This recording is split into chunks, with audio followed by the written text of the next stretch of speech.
Law of demand का मतलब है कि डिमांड के कुछ ना कुछ लॉ होंगे।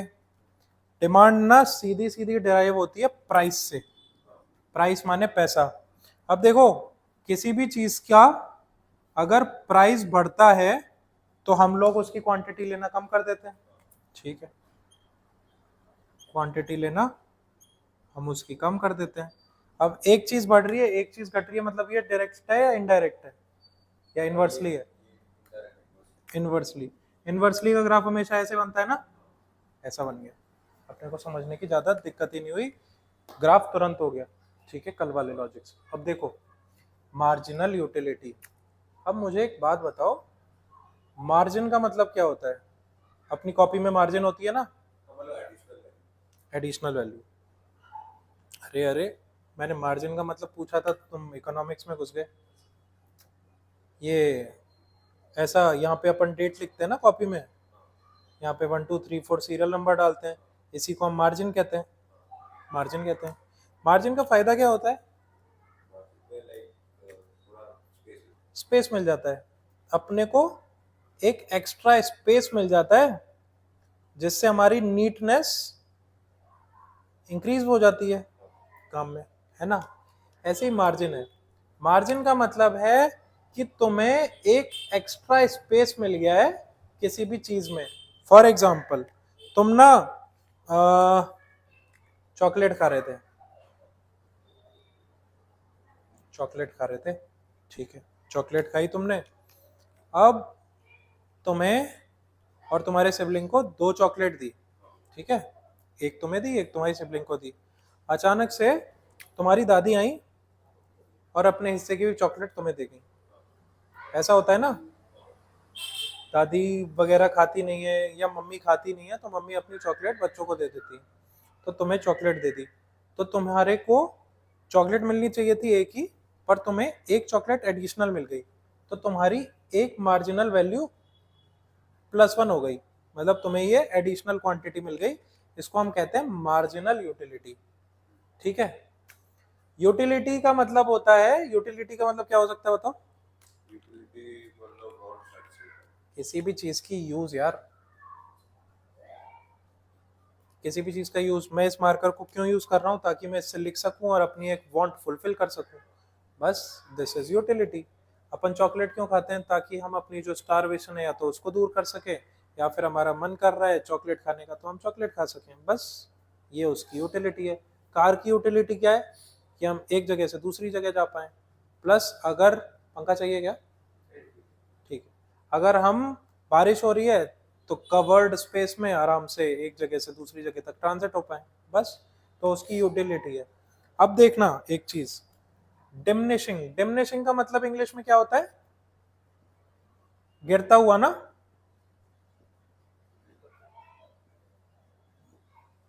अगर ये ग्राफ ऐसे जा रहा है, डिमनिश होगा तो मतलब ऐसे जाएगा ना।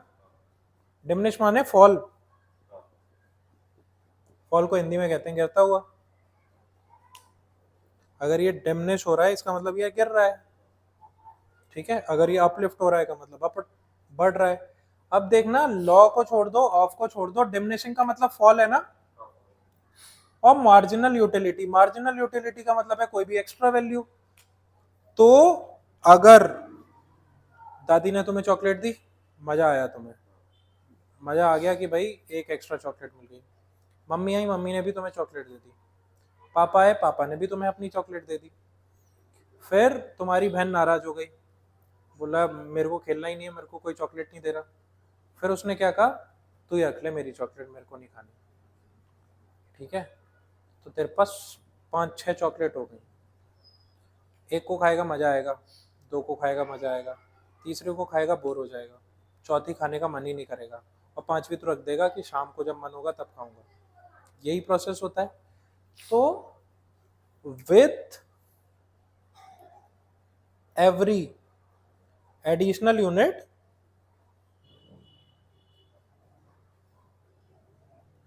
हमारी जो यूटिलिटी थी वो रिड्यूस हो रही है ना।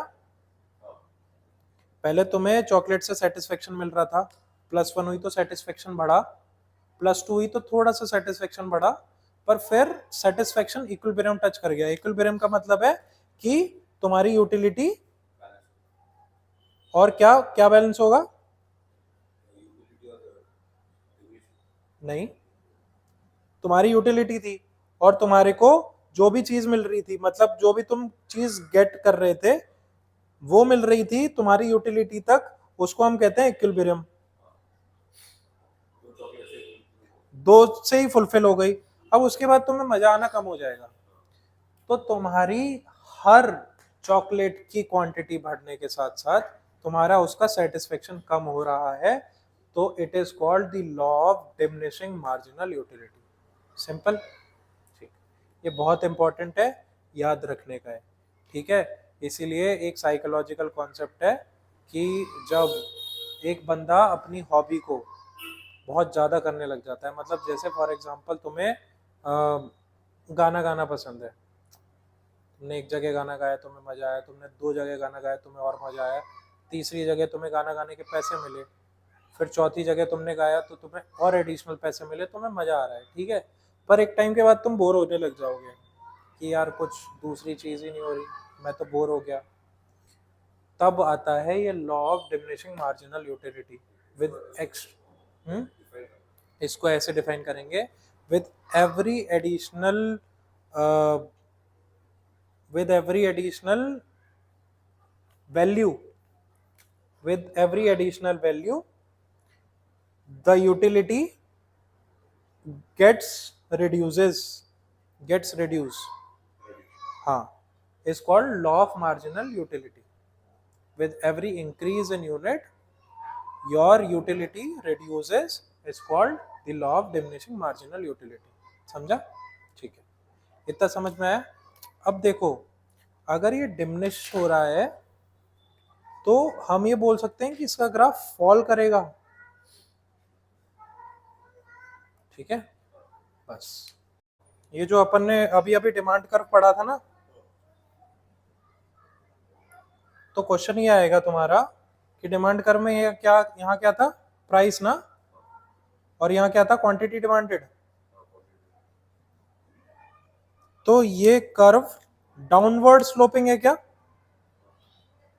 नीचे गिर रहा है। ये डाउनवर्ड स्लोपिंग क्यों है डिमांड कर्व? ये आएगा तुम्हारे उसमें question, demand curve, why demand curve is downward sloping. तो उसमें अपने को 3 जस्टिफिकेशन तो देने ही है एटलीस्ट। ठीक है, अब देखो, पहला अपन ने law of diminishing marginal utility पढ़ा। डिमिनिशिंग हो रही है हर वैल्यू के बढ़ने से, तो सीधी सीधी बात है ये ग्राफ गिरता हुआ बनेगा। पहला तो अपने को क्लियर है। अब देखो इनकम इफेक्ट। इनकम इफेक्ट क्या बोलती है कि अगर किसी बंदे की इनकम कांस्टेंट है, फॉर एग्जांपल तुम 50,000 रुपए कमा रहे हो, 50,000 रुपए कमा रहे हो, तो किसी चीज की अगर प्राइस घटेगी तो तुम्हारी डिमांड इंक्रीज हो जाएगी ना, डिमांड इंक्रीज हो जाएगी। प्राइस अगर घटेगा तो तुम्हारी परचेजेस बढ़ने लग जाएंगी ना। ठीक है, अगर ये उल्टे होते हैं तो ग्राफ कैसा बनता है? ऐसा ही बनता है ना। ठीक है, फॉर एग्जाम्पल तुम 50,000 कमा रहे थे, तुम्हें एक एक एप्पल खाने की आदत है।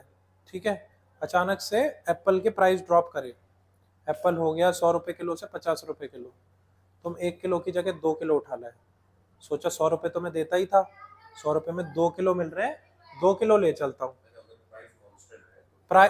इनकम कांस्टेंट है, प्राइस ड्रॉप कर रहा है, हमारी परचेजेस बढ़ जाती हैं, है ना, परचेजेस बढ़ती हैं, तो ये उल्टा काम कर रहा है ना, ये उल्टा, तो उल्टे पे अपन का इनवर्सली प्रोपोर्शनल का ग्राफ बनता है ना। ठीक है, बस ऐसे इनवर्सली प्रोपोर्शनल हो गया। हमें क्या जस्टिफाई करना है कि ये ग्राफ इनवर्सली प्रोपोर्शनल क्यों होता है, तो हमने कुछ जस्टिफिकेशन निकाली है। Law of diminishing marginal utility, तो जैसे जैसे एडिशनल हम क्वांटिटी कंज्यूम कर रहे हैं तो ग्राफ डिमिनिश करेगा ही करेगा। इनकम में हमने बोल दिया कि इनकम अगर कांस्टेंट रहेगी तो प्राइस अगर किसी भी चीज का फॉल कर रहा है तो हमारे परचेजेस बढ़ जाएंगे। ये उल्टा काम कर रहा है तो इनवर्सली प्रोपोर्शनल का ग्राफ बन जाएगा। ठीक है, अब देखो सब्स्टिट्यूशन इफेक्ट। मैंने ये माना कि टी का प्राइस सेम है। जैसे इसमें मैंने माना था कि इनकम मेरी कांस्टेंट है, ठीक है, टी का प्राइस सेम है, तो अपन क्या बोल सकते हैं, टी का प्राइस फॉर एग्जांपल 10 रुपये ही था, कॉफी का प्राइस गिरने लग गया, कॉफी की डिमांड बढ़ेगी क्या? अभी टी के प्राइस को सेम ही मानो, 10 ही रुपए है फॉर एग्जांपल, कॉफी का प्राइस 20 रुपए है, कॉफी का प्राइस 20 रुपए है, तो कॉफी का प्राइस अगर 20 रुपए से 10 रुपए होने लग गया तो बंदा कॉफी प्रेफर करेगा ना ओवर टी, तो इसकी डिमांड बढ़ने लग जाएगी, ठीक है। अब एक चीज देखना, इसको अगर मैं कांस्टेंट नहीं रखता, इसको भी मैं साथ में फ्लक्चुएट करता, तो कॉफी के डिमांड पे फर्क पड़ता क्या? दोबारा समझो, अगर मैं फॉर एग्जांपल, चलो इसको देखो, ये ज्यादा आसानी से समझ आएगा। अगर मैं इसको इनकम को कांस्टेंट नहीं रखता, तुम्हारी इनकम भी बढ़ रही है, ठीक है, तो किसी चीज का प्राइस इनकेस इंक्रीज भी कर रहा है तो तुम्हारी परचेज भी इंक्रीज ही करेगी, क्योंकि इनकम ऑलरेडी इंक्रीज कर रही है, इसलिए मैंने एक कांस्टेंट डाल दिया। ऐसे ही इस केस में मैंने एक कांस्टेंट डाल दिया कि जो सब्सटीट्यूट प्रोडक्ट है उसका प्राइस सेम ही रह रहा है, ठीक है, उसका प्राइस ऊपर नीचे कुछ हो ही नहीं रहा, बट जो चीज तुम्हें चाहिए उसका प्राइस ड्रॉप कर रहा है, तो तुम उसको ज्यादा खरीदने लग जाओगे ना। तो तुम एक चीज देख रहे हो कि सब्सटीट्यूशन इफेक्ट हो रहा है, अगर इसकी वैल्यू सेम ही है, इसकी वैल्यू ना ड्रॉप हो रही है ना बढ़ रही है, तो इसके प्राइस से इसकी डिमांड पे फर्क पड़ता है, तो इसीलिए इसको हम कहते हैं सब्सटीट्यूशन वो इफेक्ट। और यहाँ पे अगर ये गिर रहा है तो यहाँ पे ये बढ़ रहा है, मतलब ये ऑपोजिट चल रहे हैं, ऑपोजिट चल रहे हैं तो चंदा मामा बन जाएंगे, ठीक है। इतना समझ आया? डाउनवर्ड स्लोप कांस्टेंट है, कांस्टेंट क्यों है?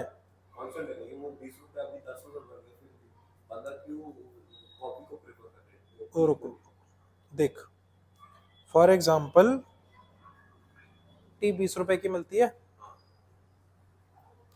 कॉफी 40 रुपए की मिलती है, ठीक है, टी का प्राइस मैंने कांस्टेंट कर रखा है, ठीक है। अब टी मिल रही थी, यहाँ पे मेरी है coffee price,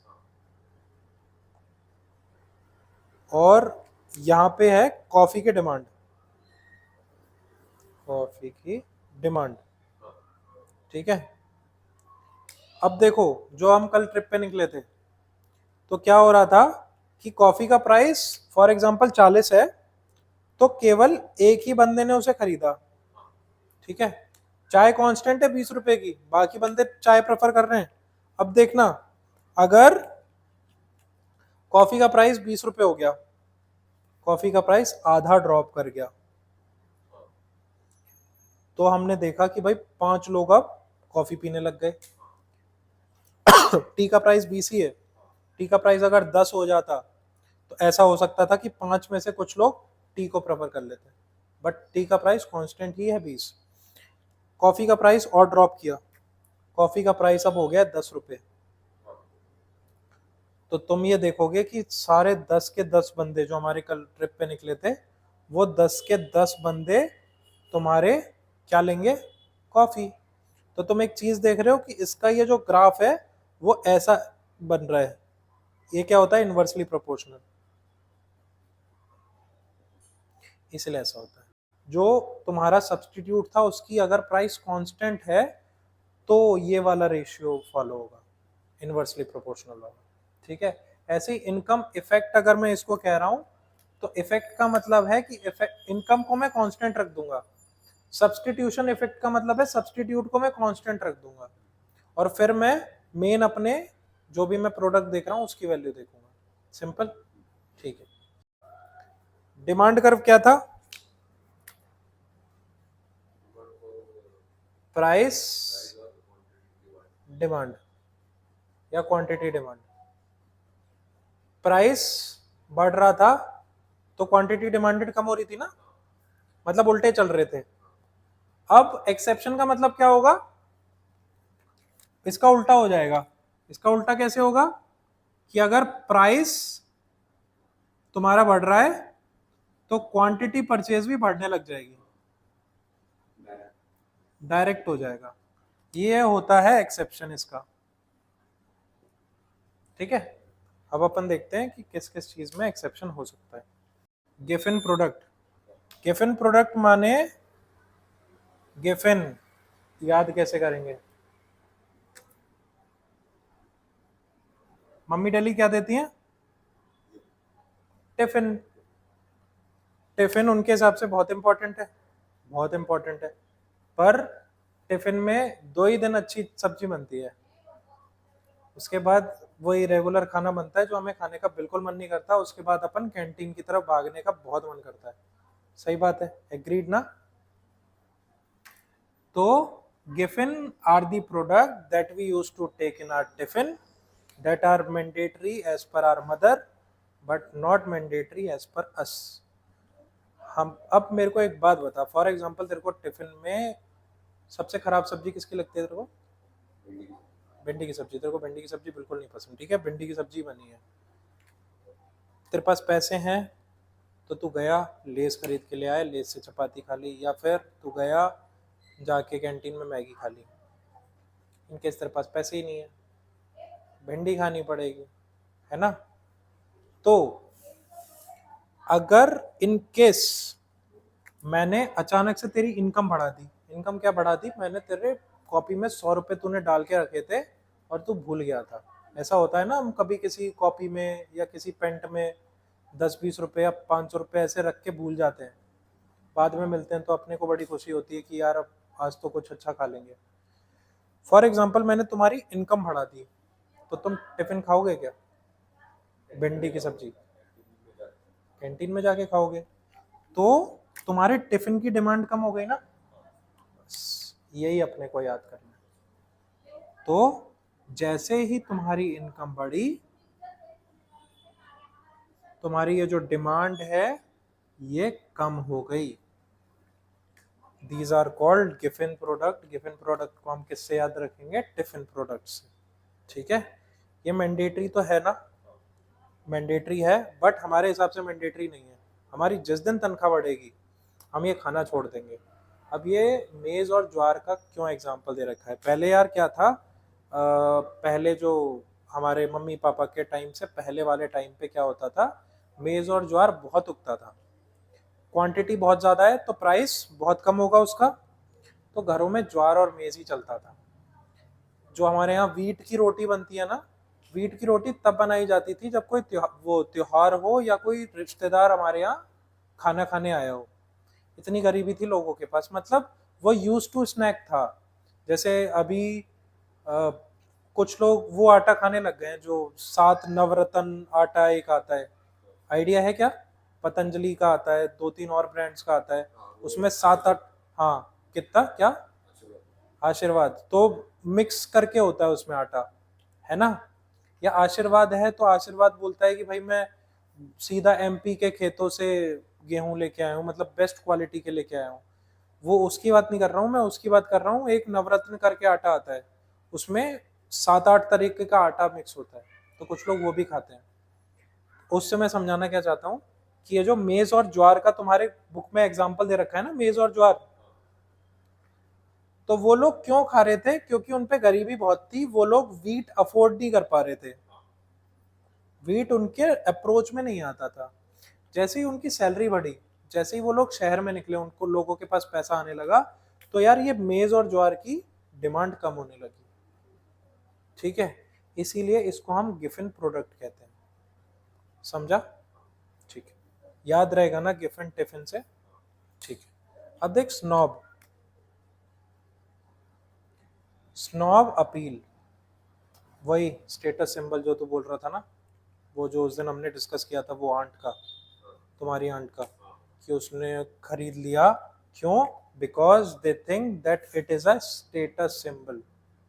if you think that if you can acquire expensive things and you will get respect in your surroundings, then it is called snob appeal, है ना? तो अगर तुम कोई चीज खरीद रहे हो that is for your status symbol. For example, अगर तुम्हें पता है कि तुम्हारा 10 रुपए के पर्स से भी काम चल जाएगा, पर तुम 1 लाख का पर्स खरीद लाए, तो 1 लाख का पर्स है मतलब इसकी प्राइस बहुत हाई है, तो इसकी डिमांड कम होनी चाहिए थी, बट तुम्हारे केस में इसकी डिमांड ज्यादा है, बिल्कुल ज्यादा है। तो देख रहे हो ये दोनों ग्राफ सेम चल रहे हैं, इसका मतलब ये उल्टा चलेगा, उल्टा मतलब डायरेक्टली प्रोपोर्शनल होगा, है ना। एक्सपेक्टेशन फॉर फ्यूचर राइज, ये अपन एक एग्जांपल भी डिस्कस कर चुके हैं। फॉर एग्जांपल तुम्हें लग रहा है कि तुम्हें टी शर्ट खरीदनी है, तुम्हें बहुत अच्छी टी शर्ट खरीदनी है, फॉर एग्जांपल तुम्हें एलन सोली की पूरा कलेक्शन बनाने का है, ठीक है। तुमने क्या कहा कि यार अभी इस पे ऑफर चल रहा है, एक्वायर कर लेता हूँ, 20% ऑफ चल रहा है। तुम कभी ऐसे स्टोर पे जाना तो ऐसा लिखा रहता है कि buy 5 get 2 free, buy 7 get 3 free, buy 10 get 5 free, ऐसे ऑफर्स रहता है ना स्टोर्स में। तो वो क्यों रहता है?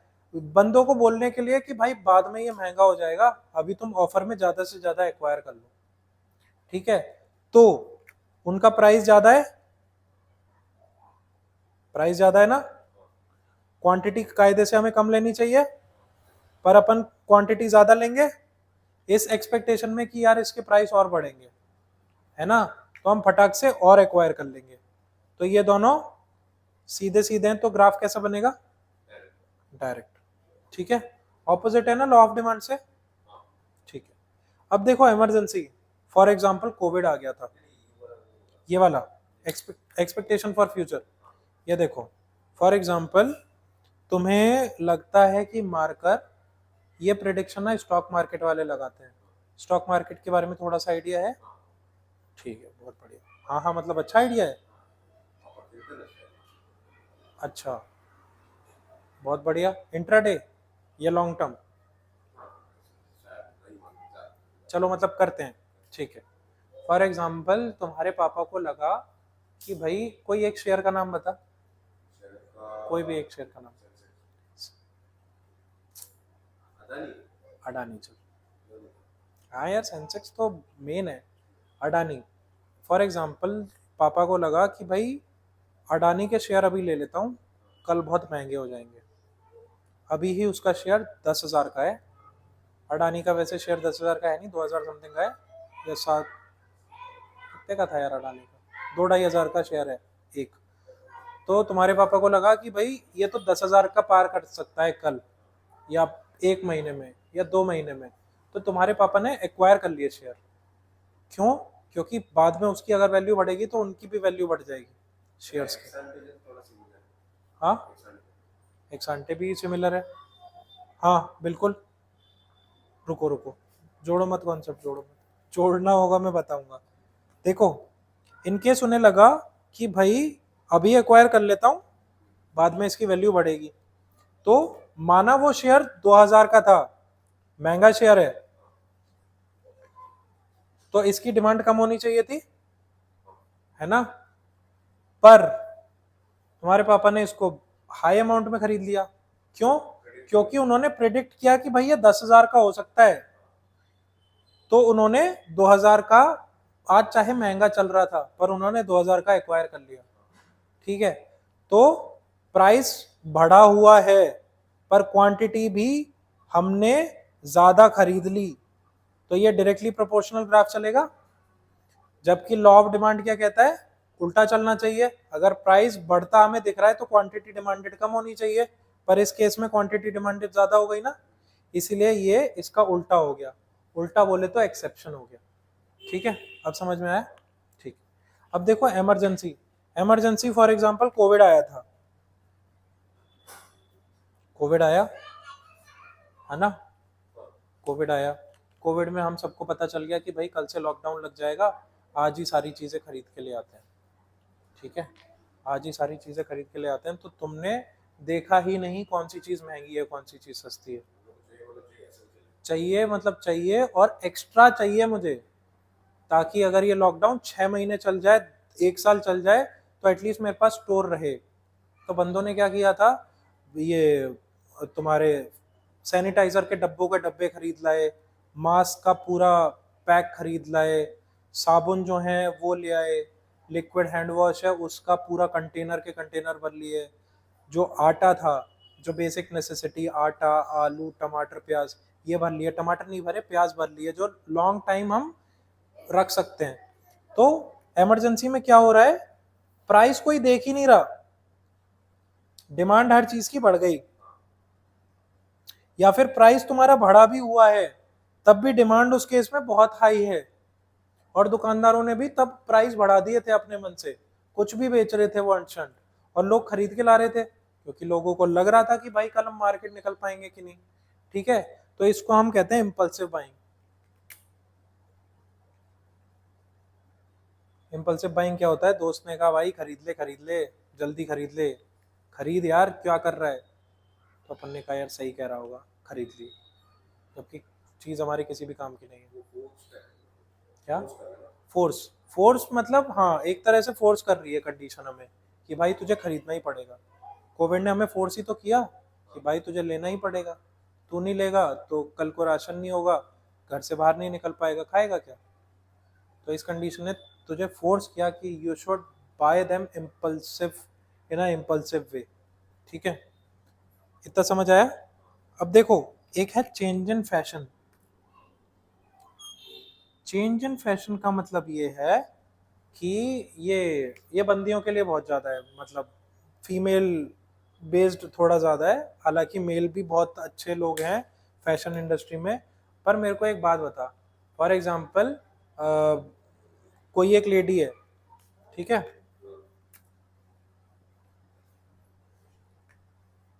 इनको अपनी कुछ ड्रेसेस लेनी थी, तो जो लड़कियां होती हैं वो काफ़ी टाइम तक प्लान करती हैं कि अपने को ये ड्रेस लेनी है, मैं बर्थडे पे पहनूंगी। ठीक है, उनको वो ड्रेस लेनी थी फॉर देयर बर्थडे। ठीक है, अब ये जो लेडी हैं इनको बर्थडे के लिए ड्रेस लेनी है, इनका बर्थडे आ रहा है 6 मंथ बाद। ठीक है, 6 मंथ बाद में फैशन ही चला गया मार्केट से, इन्हें जो ड्रेस लेनी थी उसका फैशन चला गया। फैशन चला जाएगा तो प्राइस ड्रॉप होगा ना, किसी भी चीज का फैशन चला जाता है तो प्राइस ड्रॉप होगा। पर ये लेडी लेंगी क्या उसको अपने बर्थडे के लिए, नहीं लेगी ना। तो प्राइस अगर ड्रॉप हो रहा है तो डिमांड इंक्रीज होनी चाहिए थी ना, बट ड्रॉप हो गई। Why? Because of change in fashion. तो मतलब तुम्हारा प्राइस ड्रॉप कर भी जाए तब भी डिमांड ड्रॉप ही करेगी, this is called change in fashion. ठीक है, तो these all are exception for law of demand. Contraction expansion छोड़ दो, देखना डिमांड लिखा हुआ है यहाँ पे। डिमांड माने क्वांटिटी डिमांडेड होती है ना, क्वांटिटी डिमांडेड, क्वांटिटी डिमांडेड। यहाँ पे भी एक्सपेंशन ऑफ डिमांड लिखा हुआ है। ठीक है, अब मुझे एक बात बताना, ये कॉन्ट्रैक्शन और एक्सपेंशन ये भी फिजिक्स के टॉपिक है। इस मार्कर को मैं खींच रहा हूँ, ये एक्सपेंड होगा या कॉन्ट्रैक्ट होगा? अच्छा देखो देखो, देखो हैंकी है, अगर मैं इसको खींच रहा हूँ एक्सपेंड हो रहा है ना, बढ़ रहा है ना। अगर मैं इसको ऐसे ऐसे लाके ऐसे दबा रहा हूँ, कॉन्ट्रैक्ट हो रहा है। ठीक है, तो इससे तुम क्या समझे, जब भी कोई चीज एक्सपैंड कर रही है मतलब वो चीज बढ़ रही है ना। और अगर भाई कोई चीज कॉन्ट्रैक्ट कर रही है, कम हो रही है, एक्सपेंड माने बढ़ रही है, कॉन्ट्रैक्ट माने कम हो रही है। तो मुझे एक बात बताओ कि in case contraction of demand लिखा हुआ है, अभी ये टेढ़ा मेढ़ा जैसा भी ग्राफ है वो बताऊंगा कैसे बना, पर अगर कॉन्ट्रैक्शन हो रहा है तो डिमांड कम हो रही होगी ना। देखो कॉन्ट्रैक्शन हो रहा है, कॉन्ट्रैक्शन ऑफ डिमांड है, इसका मतलब ये कम हो रही होगी। कम हो रही होगी मतलब मैं इस तरफ जाऊंगा, और in the case of expansion ये बढ़ रहा होगा तो मैं इधर जाऊंगा। ठीक है, तो ये एरो तो एक्सप्लेन हो गई ना कि हम इसमें ऊपर क्यों जा रहे हैं, इसमें नीचे क्यों जा रहे हैं। अब अपन इसका मतलब समझते हैं। देखो, लॉ ऑफ डिमांड क्या कहता है, जब मेरा प्राइस फॉर एग्जांपल 10 रुपए का था, इसको 6 ले लो, इसको 8 ले लो। फॉर एग्जाम्पल जब मेरा चीज 10 रुपए का था तब मैं सिर्फ 6 क्वांटिटी ले पा रहा था। इनकेस मेरा 5 रुपए का हो गया तो मैं 8 क्वांटिटी ले रहा हूँ। ठीक है, या इसका वाइसा वर्सा भी हो सकता है। सेम एग्जाम्पल यहां लिख देता हूं, 10, 5, 6, 8। फॉर एग्जाम्पल अगर मेरा प्राइस इंक्रीज कर रहा है, क्वांटिटी रिड्यूस होगी ना, क्वांटिटी रिड्यूस होगी ना। ये देखो, लॉ ऑफ डिमांड क्या कहता है, प्राइस अगर बढ़ रहा है, डिमांड या क्वांटिटी कम होगी, तभी ऐसा ग्राफ बनेगा। सेम वैसा ही ग्राफ बन रहा है ना, बस सीधी लाइन है, ऐसे टेढ़ी नहीं है, सीधी लाइन है। तो ये अपने को समझ आया ना, ये सीधी लाइन क्यों आई, ये अपने को समझ आया ना, कॉन्ट्रैक्शन क्यों हुआ, कम हो रहा है क्योंकि ये लाइन अपने को समझ आई ना, इनवर्सली प्रोपोर्शनल है, और ये लाइन अपने को समझ आई क्योंकि एक्सपेंड हो रहा है। इतना अपने को समझ आया। अब ये डॉटेड लाइन क्यों बना रखी है ये समझाता हूँ। देखो, फॉर एग्जाम्पल तुम्हारा प्राइस बढ़ रहा है चीजों का, ये मार्कर 100 रुपए का हो गया 20 रुपए से, तो इसकी क्वांटिटी में कम खरीद के लाऊंगा ना, तो मैं 6 की जगह 8 ही क्वांटिटी लेके आऊंगा। इन केस 10 रुपए की तुम्हारी चीज थी, वो अब 5 रुपए की हो गई, तो मैं पहले अगर 6 क्वांटिटी लेके आ रहा था तो अब मैं 8 क्वांटिटी लेके आऊंगा।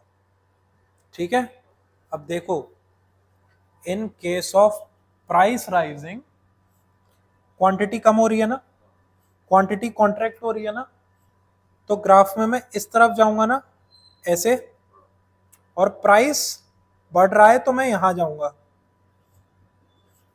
इसको देखो, इन केस प्राइस फॉल कर रहा है, प्राइस फॉल कर रहा है तो क्वांटिटी बढ़ रही है, तो मतलब मैं ऐसे करके इस तरफ जा रहा हूं और यहां पे ये टच कर रहा हूं। सिंपल ना, कॉन्ट्रैक्शन एक्सपेंशन समझ आया। ठीक है, अब देखो, इन केस मैंने प्राइस को कर दिया फिक्स, मैंने बोला भाई प्राइस रहेगा फिक्स, ये दोनों समझ आए ना ऊपर वाले। ठीक है, अब देखो, ऐसा भी तो हो सकता है किसी चीज की प्राइस फिक्स हो तब भी हम लोग उसे ज्यादा खरीद के ला रहे हो या कम खरीद के ला रहे हो, है ना। इन केस तुम्हारी इनकम बढ़ गई, डिमांड बढ़ेगी या कम होगी, बढ़ेगी यार, ऑब्वियसली बढ़ेगी। अगर तू 2 चॉकलेट खाता था, 100 रुपए मिलने लग गए तेरे को, 4 चॉकलेट खाएगा तू, है ना।